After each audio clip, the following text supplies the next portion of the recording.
The football pools entered the 21st century yesterday with the launch of the new football pools, a series of games that combines the skill of the 85-year-old classic with a host of new internet-friendly enhancements.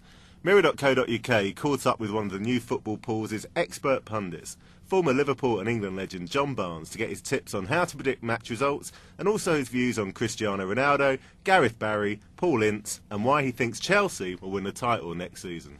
What tips would you have for people for predicting Paul's results? Well, it's a difficult one because I would urge people not to go with their hearts, to go with their heads, because while I every Liverpool game, home or away, the majority of them I go for a home win or an away win for them. Sometimes that has come back to bite me. So you have to try and be completely detached from your predictions if you really want to be serious about winning, because we all have an affiliation. We all may like a manager, not like a manager, like a player, and we could be clouded by that when we're actually predicting. So forget about all that. But the intangible is always you have a Southend beating Manchester United or a Barnsley beating Liverpool. So that's nothing. You can't legislate for that. But just try and go with what your head tells you, not your heart. Of course, Luis Felipe Scolari is coming to the Premiership this season. How do you think he'll get on? I think he'll do very well. If Chelsea continue and build on what they did last year under difficult circumstances, it's amazing what they achieved last year with Avram Grant being undermined at every opportunity, and they still pushed them that close. I will make Chelsea favourites to win the league, as much as Sir Alex Ferguson may or may not. I don't know. I don't like speculating on watching newspapers come out and say that Chelsea may be an old team, you can see no progress, which is right if you're looking to 3, 4, 5 years down the line. But we're not talking about 3, 4, 5 years down the line. We're talking about 1 year, and the players at that age are in their prime for this season, possibly even the following season, to do something. So I can understand Sir Alex saying that this is not a team in progress in terms of growing in the next 4 or 5 years, but if it's just to call upon in one season, I would say that Chelsea will be the favourites. Do you think your old club Liverpool can finally mount a title challenge this season? Well, I would like to see them get closer. I remember once they were 30 points off the top. Now I think it was 11 last year, so they're getting closer. I don't think they've still got the strength and depth to necessarily win the title.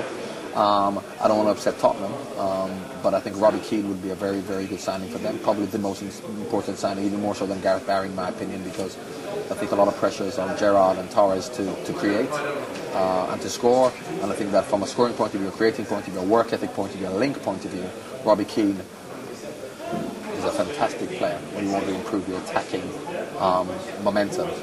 Gareth Barry would be a great signing, but he's going to come and play a holding role, which Alonso can play, Mascherano can play. You've got players coming through to do that. So while he would be a good addition, I think from a progression, scoring goals, winning football matches, I think that Robbie Keane would be a more important. And now Paul Ince is himself in the managerial hot seat. How do you think he'll get on at Blackburn? Well, I think he'll do very well. He's got a hard act to follow because Mark Hughes is very successful.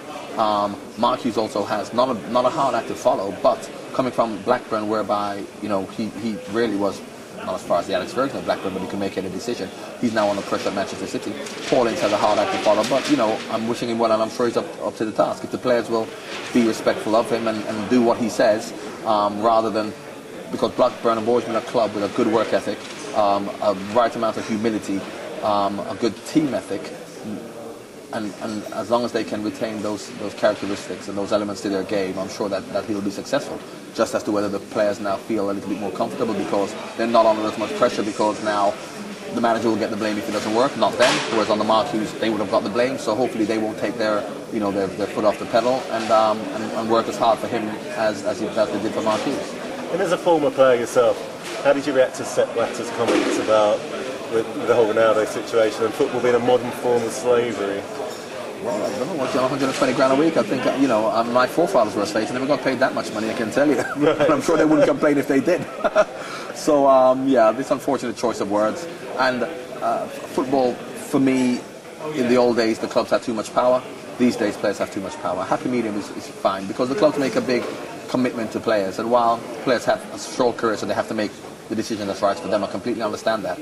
But, it has to be a two-way street. And, if you make a commitment to a club, not to say that commitment can't be broken, but there are ways of doing it.